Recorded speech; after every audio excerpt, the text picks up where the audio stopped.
囚犯图书馆，路飞的自残行为还在继续。的确，站在路飞和娜美的角度来看，现在期盼有人来救他们是不可能的，最后还是要失去一切，而且还得被大妈杀掉。以路飞的性格，绝对不可以接受这种死法。路飞大吼一声：“你也把手弄断！”啥？娜美尖叫道：“我才不要，白痴！”路飞不再理会娜美，一边大吼一边挣扎，还不断的用头猛撞笼子。笼子里的欧佩拉都要烦死了。路飞大骂一声：“可恶！布林那个家伙不可原谅！”山治做好了一整盒美味的便当，结果发现做多了。他习惯性的按照伙伴们的食量准备了这些食物，有点担心布林吃不下，但是想了想也没关系，剩下的就自己来吃吧。山治一边将便当和水果、红酒放进篮子里，一边在脑海中想象着布林打开便当盒子后惊喜的表情。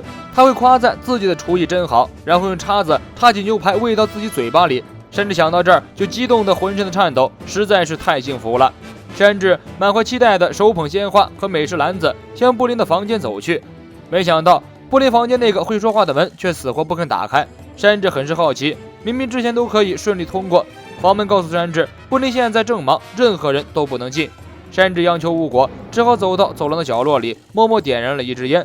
要不在这里等着吧，只是不知道等到什么时候才能见到布林。等一下，布林的房间不是有阳台吗？山治打开庭院的门，外面的雨还在下着。山治看到布林的窗户透出光来，不如就从窗户将便当和花递进去吧，布林一定会惊喜万分的。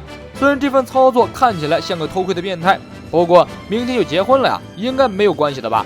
山治冒雨来到布林的窗边，听到里面有笑声传出来，看起来布林的心情还不错。山治靠过去，结果意外的在房间里看到了雷九，而布林则双手掩面，发出尖锐的笑声。咋回事？布林慢慢将手拿下来，山治吓了一跳，因为布林居然有3只眼睛。别做梦了，让我和那种小混混结婚，这怎么可能呢？窗外的山治呆若木鸡，任凭雨水浇进自己的衣服里。刚刚听到什么？这是那个可爱温柔的布林会说出来的话吗？布林到底是怎么回事？此时布林和白天的时候与山治见面的布林简直判若两人，脸上挂着十分狰狞的笑，说话的声音也极其尖锐，仿佛一个魔女。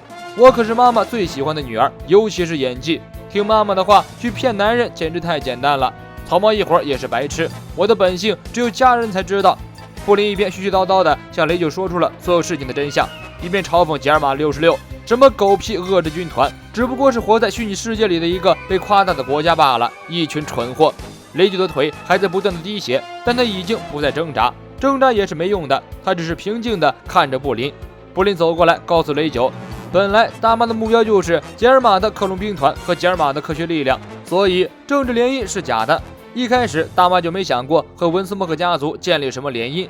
现在吉尔玛王国所有的船都停在蛋糕岛的海域，正如大妈所预料的一样，吉尔玛的人为了攀上大妈这棵大树，根本没有一点危险意识。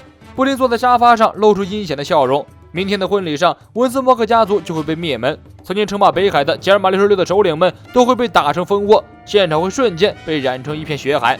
窗外的山治宛如遭遇晴天霹雳，应该是雨天霹雳，靠在墙壁上，身体僵硬，大脑一片空白。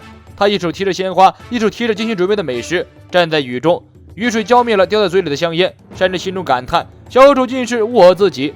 他并非担心文斯莫克家族和自己的命运，而是有一种信仰崩塌的感觉。自己心目中完美的布林小姐，居然是如此恶毒腹黑的女人。果然，张无忌的妈妈说的对，漂亮的女人都会说谎。布林暴虐又得意，真想看到对自己疯狂迷恋的山治明天会是什么样的表情。布林和自己的属下在房间里大声嘲讽山治，模仿山治摘下面膜时候说过的那些求婚的话。山治则在窗外默默的淋雨。长这么大，山治第一次真正对一个女人动了真心，没想到换来的却是这般鄙视。真情实意地说出了自己的心里话，结果对方将这些真心话当成嘲讽的笑点。山治第一次感受到失恋的痛苦，他沉着脸，完全不知道该以什么样的表情面对。手中的鲜花和装满美食的篮子脱手而出，掉落在地上。雷九撇过脸，这些弟弟中他最爱山治，怎么能忍受得了别人在自己的面前嘲讽山治呢？布林走到雷九的面前，强迫雷九观看自己的表演。那个傻瓜就这样紧紧抱着我，勉强挤出声音说：“你是我的救赎，结婚吧。”窗外的山治默默掏出打火机，却怎么也点不出火来。布林丝毫没有意识到窗外的情况，继续沉浸在嘲讽山治的快乐中。世界上谁会这么笨拙的求婚啊？谁要和这种人结婚啊？这种吊车尾的，只要找个正经的王子来吧。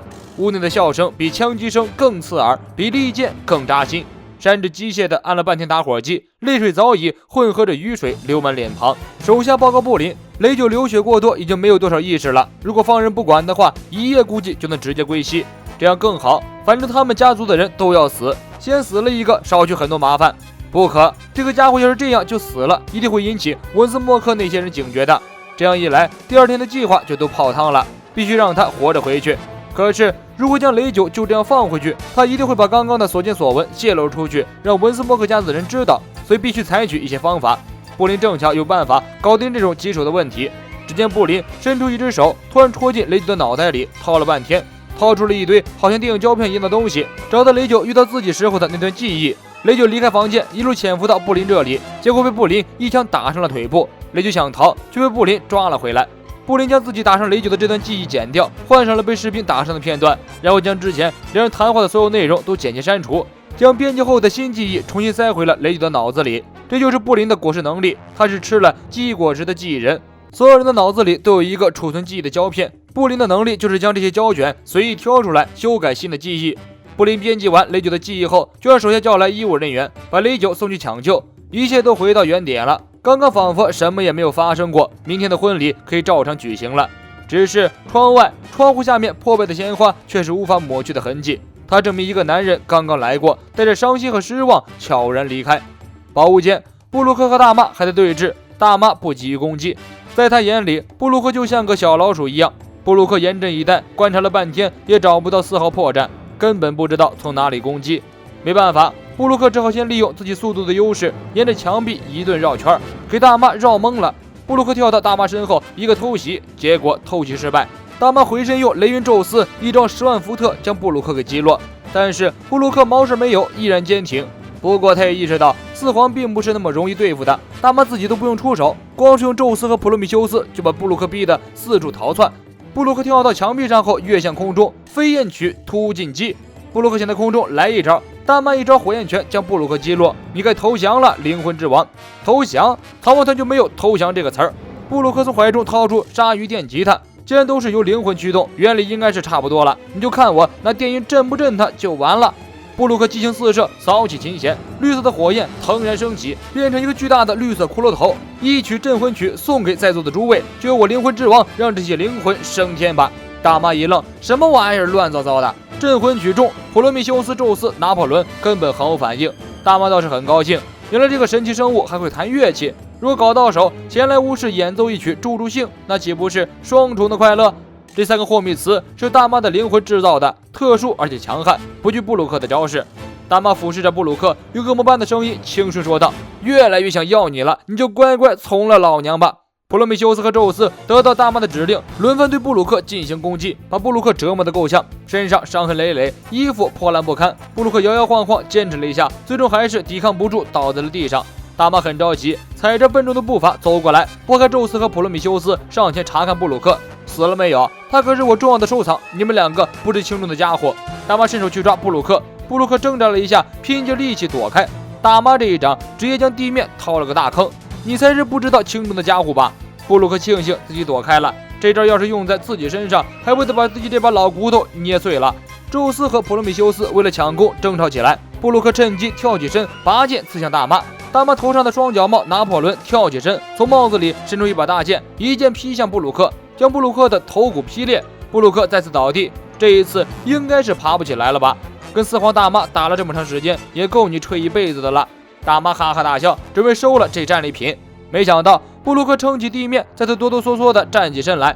你为什么还能站起来，灵魂之王？是为了石头？你居然不是为了山治，而是为了石头！布鲁克坚定地看着大妈。山治是个温柔的人，正因为他温柔，所以决定为谁牺牲就不会动摇。我认为山治不会回来了。我们的船长是坚定信念就会勇往直前的男人，山治交给他不会错。这场战争最坏的结局就是山治不会回来，我们总不能空手而归吧？为了能让我们说出在这次的旅程中得到很多东西，路标历史正文我收下了。大妈大笑几声，你小子太乐观了。你以为山治回不去是最坏的结局吗？你不会真的以为一个人都不会死吧？大妈突然瞪大了眼睛，轻声低语，说不定所有人都会死哦。大妈以为这样的话至少威慑一下布鲁克，没想到布鲁克没有丝毫的惊讶与恐惧，反而更加镇定。哪里会有不把死亡列入计划的傻瓜呢？小姐，布鲁克此言一出，大妈被震慑到了。这小子什么毛病，居然如此淡然地面对死亡？镜世界里，烟囱哥一边拉着气体，一边载着乔巴和加洛特狂奔。为了搞醒晕倒的布雷，乔巴和加洛特想到了一个损招，抓着布雷一顿挠痒痒。逗逼的布雷被搞得又哭又笑，这种特殊的酷刑居然曾经把人活活笑死。布雷实在是招架不住，赶紧求饶，表示自己一定知无不言，言无不尽。加洛特停下酷刑，布雷喘了几口粗气，气得不行。你们两个给我记住了。加洛特一脸坏笑，一边活动着灵活的手指，一边说道：快说，哪个是城堡的镜子？布雷大骂：整个小岛这么多镜子，我哪里记得住哪个是哪个呀？加洛特一看，哎呀，小老妹儿还是嘴硬，再给你几招佛山无影手，你就知道我的厉害了。布雷立刻说道：想找哪里的镜子，只要问他们自己就可以了，镜子都知道自己照的是什么。哈，还有这种操作？乔巴和加洛特一愣，看着整个镜世界里成千上万个镜子，二人将信将疑，对着空气大喊：谁是城堡的镜子？结果立刻有几个镜子做出了回应，他们不仅会报名自己是城堡里的镜子，而且还会报出自己的具体位置。有的是大妈的女儿加雷特衣柜的镜子，有的是2楼客房的镜子，有的是厕所的镜子。乔巴和加洛特十分欣喜，原来这么简单，真是难为烟囱哥了。乔巴立刻问道：谁照到了路飞、娜美、山治，还有佩德罗和布鲁克？镜子们一脸懵逼，因为除了山治，他们对其他人都很陌生，根本不知道哪个是乔巴他们要找的人。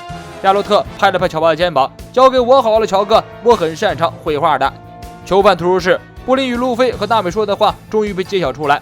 他说的可不是什么感人肺腑的告别之言，而是让路飞和娜美又气愤又惊恐的话，是他们认识的那个布林绝对不可能说出来的话。布林告诉路飞和娜美，山治向他求婚了，但是他是不会结婚的。为什么这样说呢？因为那个完全迷上自己的蠢货，在婚礼上会被自己用枪干掉。布林一改娇羞善良的样子，露出一副女恶魔一样的嘴脸：山治会死，你们也活不了。布林说完这些话，才站起身离开。当路飞叫住布林的时候，布林流出了伪装的泪水：再见了，可悲的老鼠们！干，那个布林原来是这样的人，那家伙一开始就打算陷害我们。路飞恨得咬牙切齿，这才是路飞一定要扯断双手冲出去的原因。根据布林说的话，他们和山治都活不了，这一切都是骗局。路飞绝对不能坐以待毙，哪怕自断双臂也要逃出去。山治和他有什么仇啊？为什么要做到这个地步？路飞双手臂已经被扯坏了多处，眼看胳膊越扯越细，就快要断了。山治，我立刻来救你！路飞大叫着，更加卖力地拉扯手臂了。娜美大声尖叫：真的会扯断的，你这个憨批！无所谓，必须要告诉山治布林的真实面目。欧佩拉长叹一口气，真是乱来。不过自己没工夫去理会喜欢自残的家伙，他还有自己的任务在手，就是从娜美的口中撬出罗拉的下落。娜美坚决地说道：我是绝对不会出卖朋友的。欧佩拉轻松说道：那就拷问你好了。我靠，别把那2个惊悚的字说得这么轻松。欧佩拉拿出弓弩对着娜美，告诉她每5秒钟自己就射一支箭在娜美身上，直到她说出罗拉的情报为止。路飞自信地说：放心，娜美，5秒之内我一定扯断胳膊。娜美都哭了，哪一种结果都不好吧。这时囚犯图书室的门被人推开，一个健硕的身影走了进来。欧佩拉看到来者之后一愣，赶忙阻止：你现在是被禁止出入城堡的。那个身影站稳脚跟，平静地说道：不好意思了，欧佩拉。5000美瓦正拳，一拳打过去，将欧佩拉一招秒杀。来者正是慎平老大。娜美看到慎平直接飙泪，有他在，己方的底气一下子厚了许多。慎平来到牢笼前，非常可靠地说道：听说你们被抓了，没事就好，有什么事情出来再说。我是节目君，咱们下期见。